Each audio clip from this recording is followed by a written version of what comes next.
আসসালামু আলাইকুম, সবাই কেমন আছেন? আশা করি সবাই ভালো আছেন। আপনারা সবাই জানেন এখন মানে গ্রাম অঞ্চলে এখন শীত পড়তেছে, আর শহর অঞ্চলেও শীত চলে আসছে।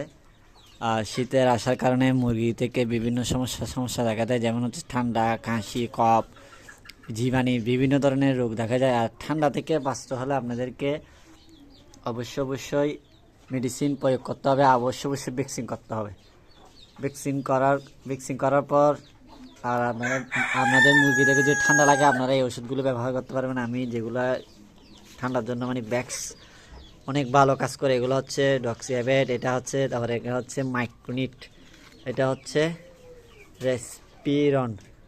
এই রেসপিরিন ওষুধ, আরেকটা আছে লাইসোবিট, এটা শেষ হয়ে গেছে, এটা আমি দেখাতে পারতেছি না কারণ এটা শেষ হয়ে গেছিলো আমার জন্য, ওই জন্য।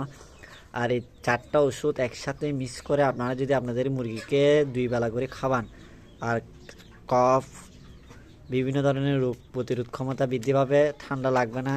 তারপর এইগুলো আপনারা চেষ্টা করবেন, প্রত্যেক খামারি যারা ছোটো বড়ো খামারি আছেন আমার মতন, ওরা সবাই শখ করে পালতেছেন, ওরা এই ওষুধগুলো ব্যবহার করতে পারেন আর আপনাদের মুরগিগুলোকে সুস্থ রাখতে পারেন। ধন্যবাদ। আসসালামু আলাইকুম।